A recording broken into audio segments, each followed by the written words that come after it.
Welcome to Secondhand Cinema, where the best movie nights start in the bargain bin.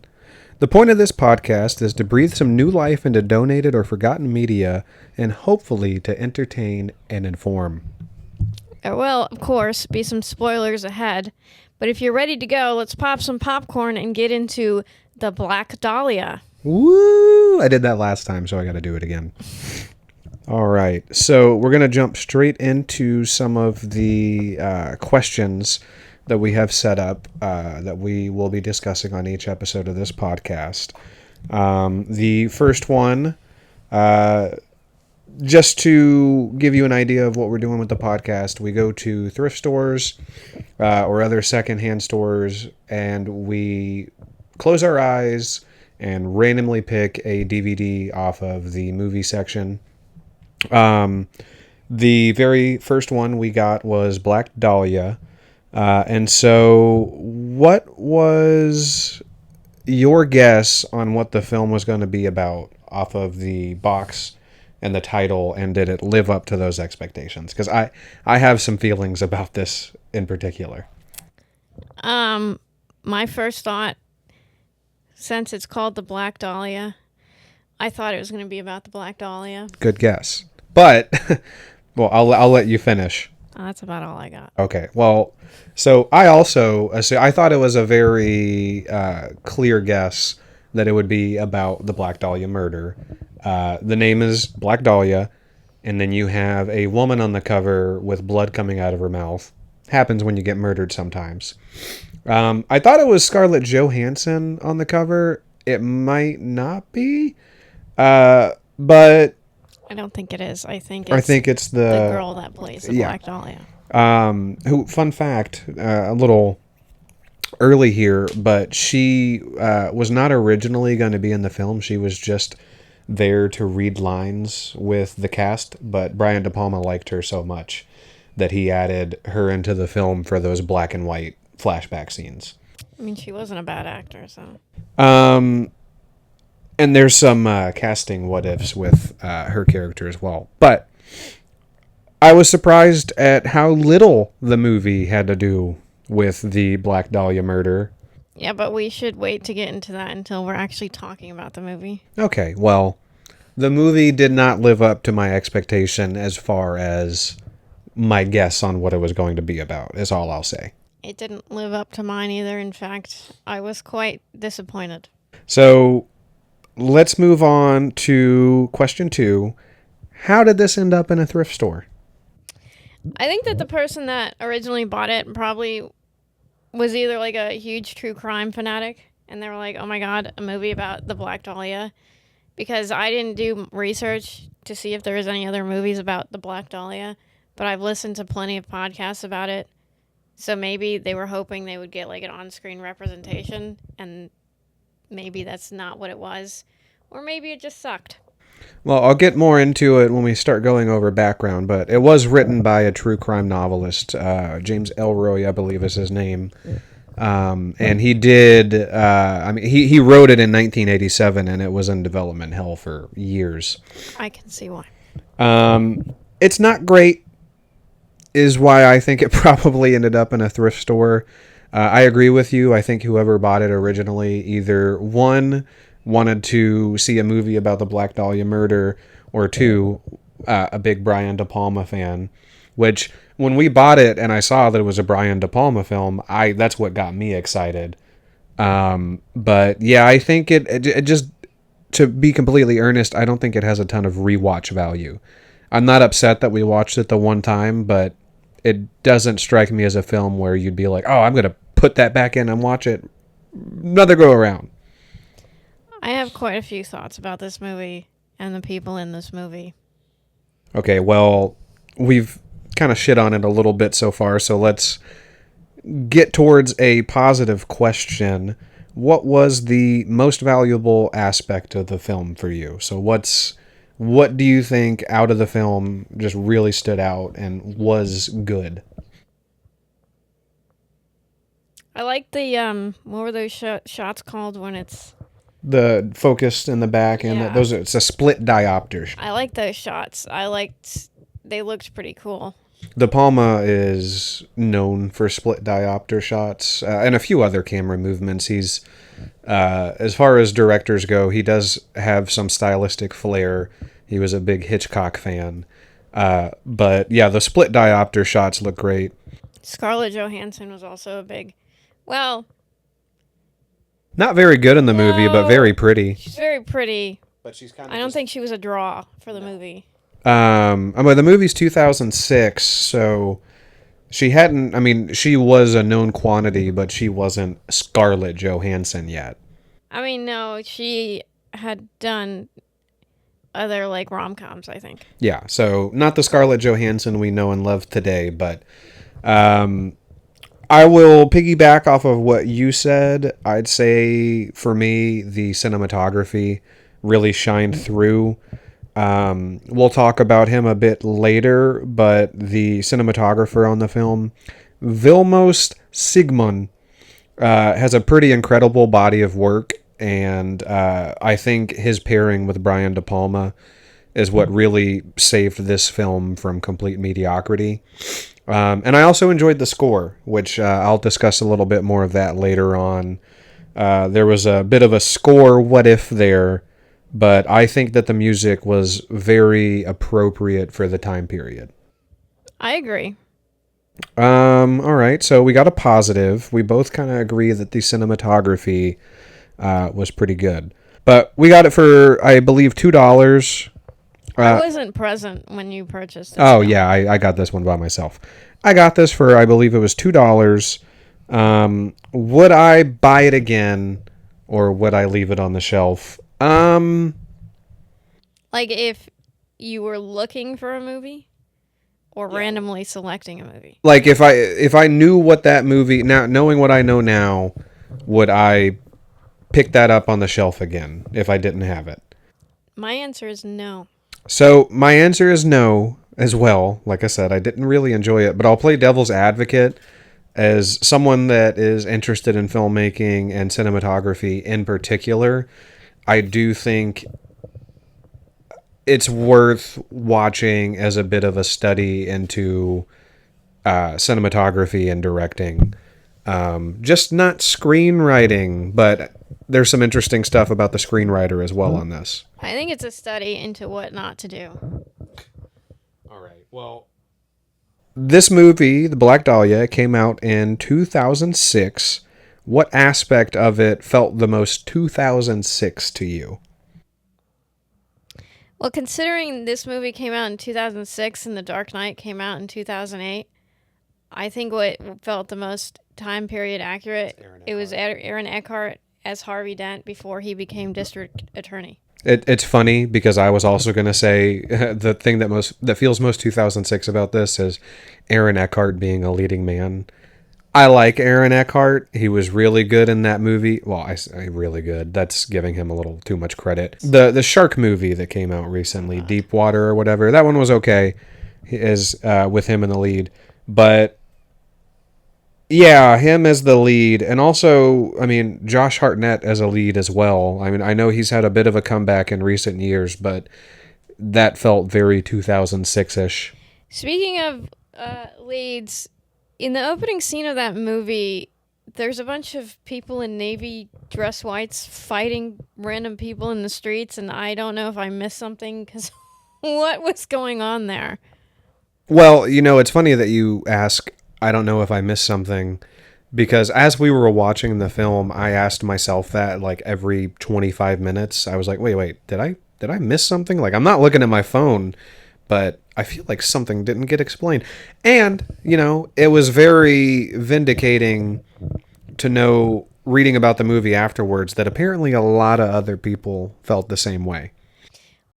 Well, like, that's practically the opening scene, and then you get Josh Hartnett and Aaron Eckhart introduces fire and ice, but like, why? Well, I know that you would have to change a lot about this movie, especially with the way that you felt about it, to actually enjoy it. But if there's just one thing that you could tweak that you think would make it a little better, what's that one thing you would tweak? I think they should have replaced Josh Hartnett with Brad Pitt because he kind of looked like Brad Pitt in this movie. Except, like, for 75% of the movie, he was talking with vocal fry and sounding emo as hell. Yeah, I don't think I agree with you. That was going to be my answer as well. Is I think Josh Hartnett was poorly cast. I think if you were making this movie now, he might be a better choice. He's aged a bit. Aaron Eckhart surprisingly looks the exact same. Like, I don't think he's changed at all.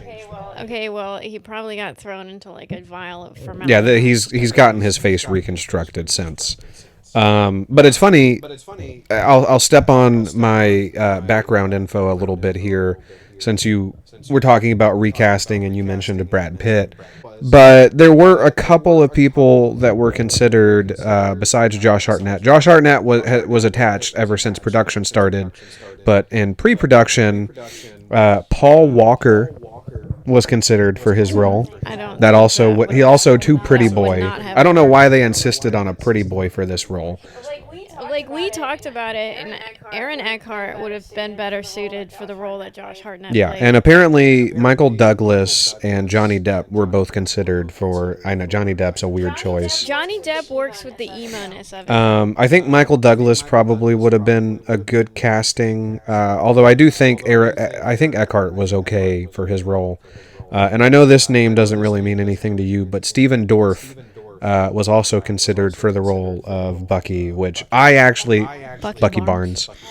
Oh, yeah. There were a lot of similarities. I kept, in my notes, I kept writing everybody by their actual name because I couldn't remember any of their Lee characters' Blanchard names. is Aaron Eckhart, and Bucky is all I remember for Josh Hartnett. But I do think Stephen Dorff would have been a pretty good casting for Bucky. He doesn't have that same kind of like, oh, life's so hard for me, and now I gotta go call a girl a slut and then sleep with another girl. I think he would have had a more gruff demeanor that would have suited the film a little bit better. He really came off as a modern day Reddit incel. Yeah, even though the film was the Black Dahlia murder was in the 40s. It took place in 1947, which I do have some more to say about that when we actually get to I was going to do some Black Dahlia murder research, but I figured that you were gonna probably. I've got a little paragraph on it. I didn't go super deep into it just because that murder is depressing. Well, and honestly, this movie touches on it so little, and apparently, from what I've read, handles it in a way that not everybody was super kosher with.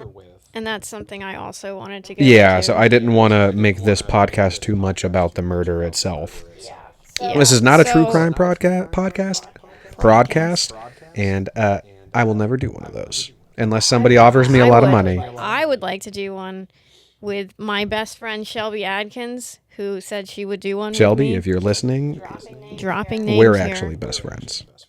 No. Anyway, so I thought the dialogue was really, really corny. I think that Aaron Eckhart's dialogue was not that bad. So I agree with you. I think the dialogue was corny, but I think that's because of the people delivering it. Because I do think that the dialogue was pretty intentionally supposed to be invoking sort of that noir pulp feel, which I know the cinematography was meant to invoke kind of like that 40s neo-noir sepia toned look. So I do think the dialogue was intentional, but like we were discussing, it's just Hartnett. And I mean, Johansson even, I like her as an actress, but even her delivery just felt weird. It felt like she was playing a character. Well, let's get on to the final overarching question before we go a bit into background. Would anyone discover this movie organically if physical media disappeared? Essentially, does this movie deserve preservation of some sort? I think yes, in like one very specific situation, and that is if somebody is a like diehard collector of anything related to the Black Dahlia. Yeah, well, and because like I mentioned the author, the novel that this was based off of was very successful. He actually had quite a few successful crime novels. And Black Dahlia, actually, the film, didn't get greenlit until other movies based on his works were also successful, like L.A. Confidential was the one that kind of, oh, this guy's stories are worth adapting. So that's how we got Black Dahlia. We've mentioned it a couple of times, but it was directed, of course, by Brian De Palma. I know you know that name. He's directed Carrie. Which one? The first one with Sissy Spacek, the original. He directed Scarface, the first Mission Impossible movie, The Untouchables. He is a pretty prolific. I was looking acclaimed, I think is what I was going to say, but a pretty prolific director, very well known. I thought you would think this was interesting. The film was written by Josh Friedman, the gentleman that wrote Fantastic Four. Which one? The newest one. He also wrote Kingdom of the Planet of the Apes, which is the newest Apes film, which I really enjoyed. He also wrote War of the Worlds. Which one? The Steven Spielberg. I don't worry. And he's apparently the writer for the upcoming Avatar 4, which I've heard might be the best one. I thought James Cameron wrote the Avatar movies. I think James Cameron did the story for it, but screenwriting credit is going to Josh Friedman. Oh. And then lastly, I wanted to highlight the cinematographer, Vilmos Sigmund, who I mentioned earlier. He shot Deer Hunter, The Deer Hunter, which is a very... He shot the Deer Hunter? He shot the guy shot the deer, and he was just like, well, I'm going to shoot that guy. Yeah. That's a very famous movie about a Vietnam veteran. Does he hunt deer? Yes. I've never seen it. It was a movie I was going to go see at Regal and missed. He also shot Close Encounters of the Third Kind, which I know you've seen, so he's worked with Spielberg. He also shot Long Goodbye, Deliverance, great movies. He shot Blowout, which is another Brian De Palma film with John Travolta. So there's a few more movies that he's done with Brian De Palma, so they have a bit of a repertoire together. I mentioned the novel was written by James Ellroy. I don't like that you're looking at my background info as I read it. I don't know where else to look. So it was written by James Ellroy. They were optioned off shortly after publication. Originally, David Fincher, he's the guy that directed Seven, Zodiac, Alien 2, Alien 3. Wow. I know. The best Alien, right? I'm just joking. I think the best Alien is the one where the Predator kicks the alien's ass. So Alien versus Predator? Yeah. Or AVP. Sorry, guys. So David Fincher was originally attached to write it, and he saw it as a 5-hour miniseries that would have a budget of approximately $80 million. I think it would have been serviced better by a miniseries with as much as they tried to fit into the movie. And it's funny because the miniseries actually would have been more expensive than the movie ended up being. The movie cost $50 million, which I don't know. What did they spend $50 million on? I don't know. Michael Douglas and Johnny Depp, I already mentioned that. They were both considered for Lee Blanchard, with Paul Walker and Stephen Dorff considered for Bucky. Originally in pre-production, David Fincher had Hartnett as Bucky, but had Mark Wahlberg attached to play Lee Blanchard. Mark Wahlberg had to drop out due to the Italian Job production. I'm glad that Marky Mark wasn't in there. Yeah. Although, Eckhart and Mark Wahlberg? I don't know, because I feel like he'd be coming in with his Boston accent, and I just... Where did the Black Dahlia murder? Los Angeles. Yeah, that wouldn't have made much sense. I'm here in L.A. from Boston. I parked my car in the yard, and I found the Black Dahlia. Okay, well, maybe we can work on that accent in post. No. Fincher ended up leaving the project as he did not think that he'd be able to creatively, he didn't think he would be able to invoke his full vision. I was having an issue figuring out Having how a to say stroke. that. He went on to direct Zodiac instead, which, if I'm not mistaken, won a couple of Academy Yeah, I was about to Awards. say, like, I haven't seen that movie, but I'm pretty sure it was, Critically acclaimed, so I think he probably dodged a bullet because it's arguable if he would have been able to do better with the source material. Who knows, though? When De Palma came on, he replaced Wahlberg with Eckhart. Apparently, Gwen Stefani was originally considered for Johansson's part. I mean, I feel like That she almost seems like she would be out of that time period. she has the look. Yeah, I don't know if have you ever seen Gwen Stefani in a movie? No, but I've seen her in music videos. Okay, well, I don't think I've seen her in a Actually, movie. I was thinking of Lady Gaga for some reason, but I have seen Gwen Lady Gaga would have been a great That's choice what- as well. That's what I was picturing in my head, and I think she has the look. Like, she kind of has that Marilyn Monroe type look. But so does Scarlett Johansson when she has her hair, like, all done up. Yeah, I with really the blonde. think you have any blonde with, like, the right makeup and the right hair curlers, they can fit right in. So I mentioned that there was a bit of a score. What if the score was done by Mark Isham, who he's done quite a bit of film work, but I think he was known mostly for TV. He had like 9 Grammy nominations, so pretty prolific. But originally James Horner was attached to compose. That name might not ring a bell to you, but he composed Titanic, Avatar, Apollo 13, Troy. He's gotten around. Did you say Apollo 13? I might have. Apollo 13. A Marco Polo 13. A little bit more background. The rough cut of the film was over 3 hours and had to be edited down to a little over 2. God, they could have edited it down more. Well, so apparently the author, James Elroy, insisted that the rough cut that he saw was superior and more faithful to his novel, which his novel was successful. So who knows? Maybe, I mean, I've seen 3-hour movies that were good. I'll have words on that later. Okay. Well, this is kind of a good way Yeah, to... Lord of the Rings, come on. Yeah. Maybe they should have put, like, Elrond in here. They should have had Aragorn. Ooh, Viggo Mortensen, I think. Viggo Mortensen would have been good for probably Eckhart's role. Yeah.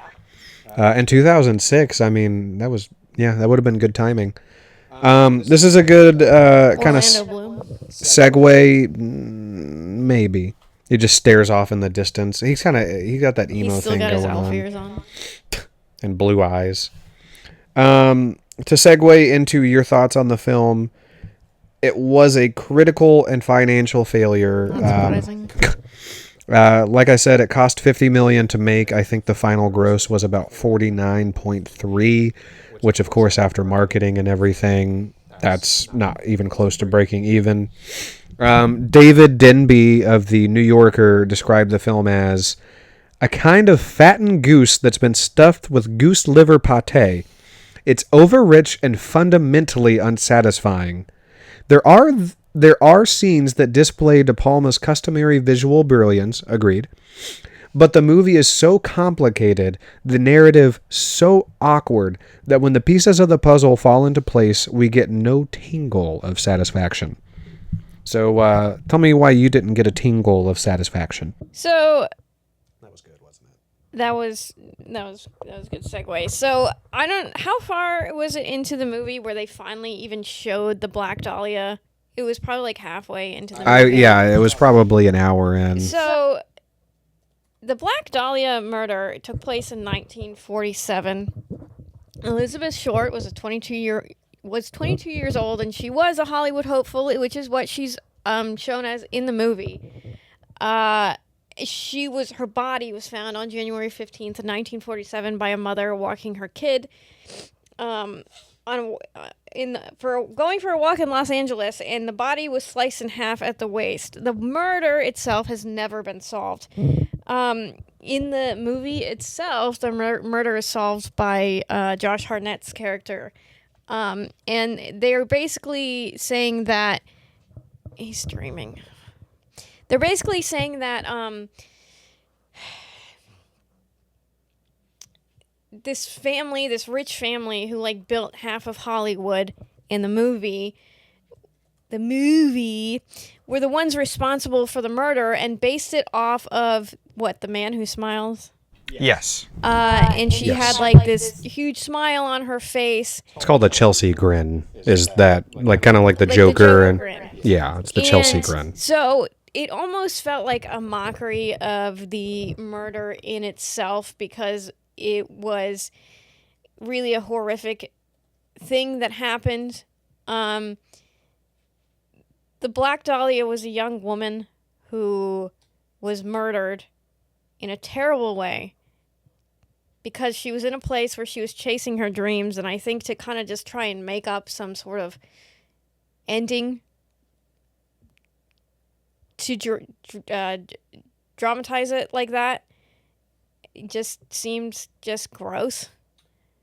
Yeah, well, and especially the ending almost felt cartoonish. Let me get the actress's name. I know she is great in a lot of things I've seen her in. The something else that drove me crazy is the woman, I can't remember her name, but there's another black-haired woman that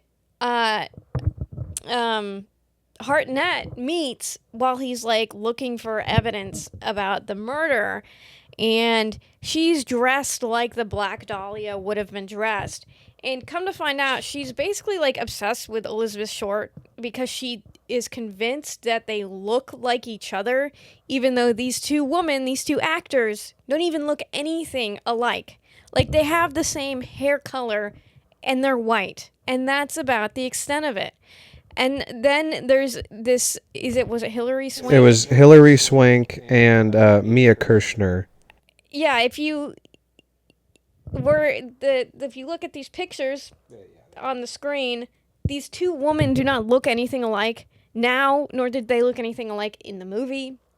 Also, there's a woman that I keep forgetting his name. Hartnett interviews. She's somebody who has found work in the film industry and is like dressed as like, I don't know, an Egyptian or something. She was a horrible actor, terrible actor, and they gave her so much screen time. It was Fiona Shaw, by the way, that I mentioned the true murderer in the movie. Spoilers, we did warn you. But she was in the Harry Potter. Has been spoilers. Yeah, she was in the Harry Potter films. But her performance was almost cartoonish. I did like when she was drunkenly telling off her husband, though. There's a lot of cigarette smoking happening in this movie. Constant. Every 5 minutes, they're just ripping out another cigarette. I mean, everybody in that police precinct probably developed lung cancer. Everybody in that movie probably just smelled like tobacco. Are you... Oh, I did want to note, though, something I did like in that movie, which I can't remember when the Great Gatsby movie came out. I think it was 2010 or 2011 with Leonardo DiCaprio. The scene, in the New Year's scene, where Aaron Eckhart holds out his drink looks just like that. That picture with Leo where he's holding out his drink. Like, it was very 2013. reminiscent of it. So I wonder if there was some inspiration there, because that's happening at a party. The other thing was at a party. They're both blondes. Blah blah blah. I think that's about what I have. Oh, I did want to say the set looked like a set. It looked like a set. It did not look real. And which set? The set, just the sets, all the sets. All of them. All okay. of the sets looked like sets. Looked like you go to a haunted house and you can clearly tell this is not real. And the guy that played Josh Hartnett's dad was an asshole for shooting those pigeons. Well, I don't think they just let that actor actually. I don't care. His character was an asshole. I think that's basically like the gist of my thoughts that I had during the movie, because after a while I kind of stopped thinking. Well, I mentioned it, but there were just multiple points in the film where I'm like, did I miss somebody saying something? Was this thing explained and I just didn't see it? Um, yeah, it's paced really weird. I didn't take a whole lot of notes. I just made the cat jump. You got like three things written on I that wrote a paper. couple things. I wrote pacing is a bit off and nice split diopter shots. But yeah, the pacing was weird. We were discussing, they didn't even really show the murder, which I understand that wasn't the focus of the movie. But why name your movie The Black Dahlia and then like that's like an afterthought? I think that's, aside from the story itself, that's one of the biggest issues of the film, is that it probably should have just been called something. Call it Fire and Ice. That's a Game of Thrones novel. It wasn't in 2006, was it? I don't know when those books were actually And I just know people are mad that they're not finished. Well, they probably never will be. But I wanted to like the film. There was so much, I think, visual flair. Well, you also have like 4 big actors. Yeah, I mean, it's a well-cast movie. Or not well-cast, because like I said, Hartnett was not meant for this role. Well cast, it was star-studded. Yeah, it was star-studded. It's just I don't think you got the performances that you wanted out of any of I those think people. it was good training for Aaron Eckhart to become Harvey Dent. Because Yeah. he kind of plays the same character. Well, because I would imagine he probably was shooting The Dark Knight, like, probably pretty soon after this movie wrapped. It's true. Because 2006 is when Black Dahlia came out. 2008 is Dark Knight. So, yeah, I mean, he was playing essentially a similar character in both movies. Well, Lee Blanchard was a way more scummy. I mean, Okay, Harvey Dent was 'Cause Harvey Dent was the White Knight, but but Two-Face was scummy. yeah, well, because Lee Blanchard, I mean, he did like kill a bunch of people to steal money, and then tried to keep it from his best friend. I don't think Josh Hartnett was really his best friend. He was like, They were buddies. I know that you're trying to fuck my girlfriend, not girlfriend. Which, like, also, what was going on there? Yeah, so that almost makes me think that, like, was Eckhart essentially offering up his wife as... They weren't married. Because remember in that first scene where Josh Hartnett's like, are you guys ever going to get married or whatever? And Scarlett Johansson was like, that would require us to be, like, intimate. And then I was gonna say I do remember apparently that they aren't intimate, but back to what I was saying, was that essentially Eckhart offering up his partner to his partner as sort of a, hey buddy, like, don't pay attention to anything else. I mean, really, it kind of seemed like what it boiled down to was she was a woman that he saved from a prostitution ring. And so he felt maybe like in a brotherly or fatherly role there and not like a lover.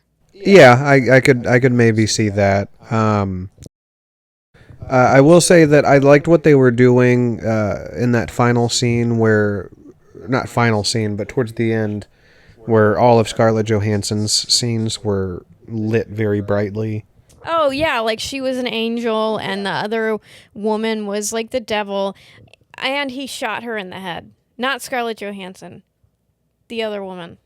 Oh, yeah, he did kill her, didn't he? Right after she said, you wouldn't kill me. And then he was like, okay. Can you imagine how good that would, like, feel? Like, someone's like, you won't do it.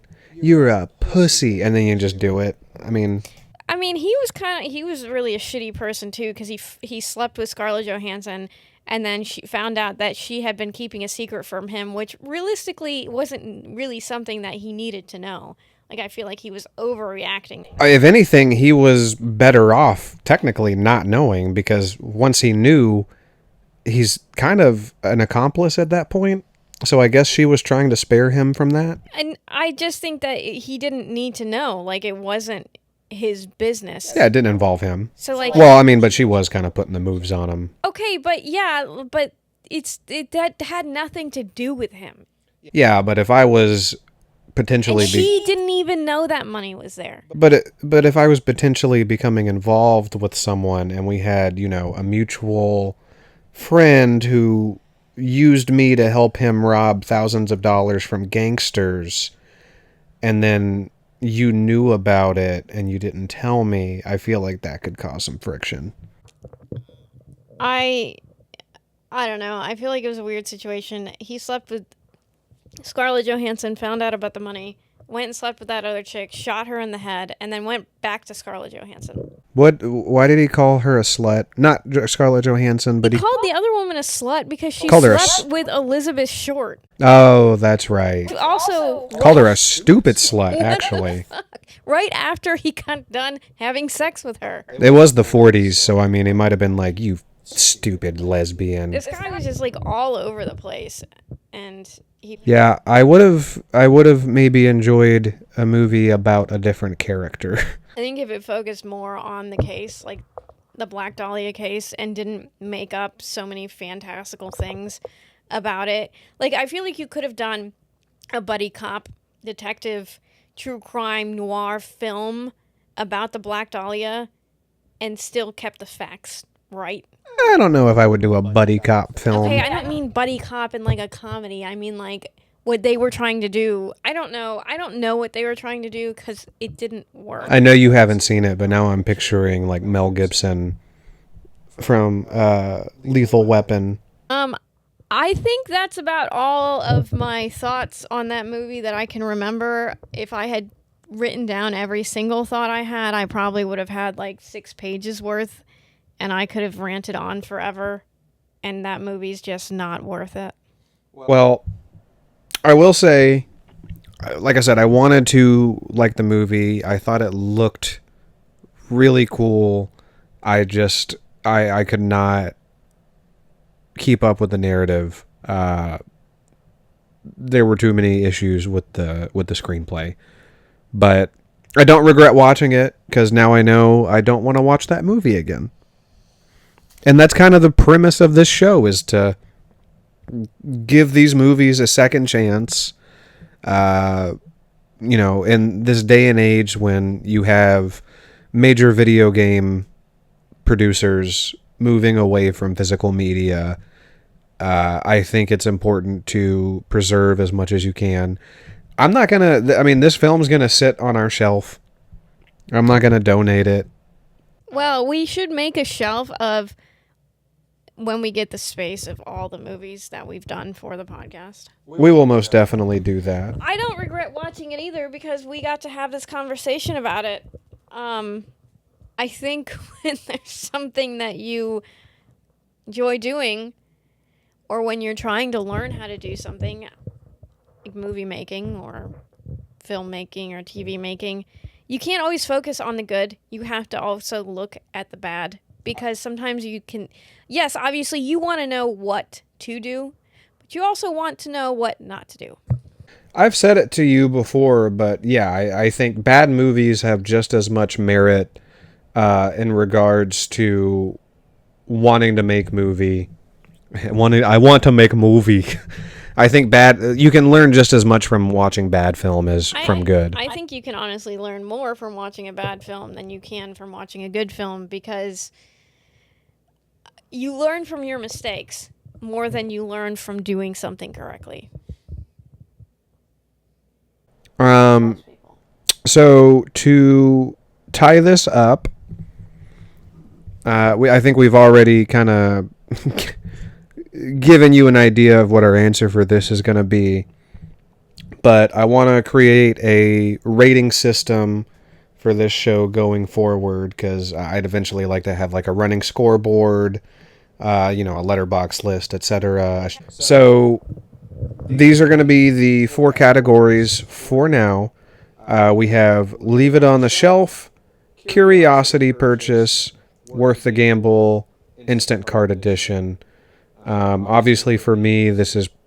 You forgot the last category. Oh, or Holy Grail find, sorry. So this is definitely not a Holy Grail find.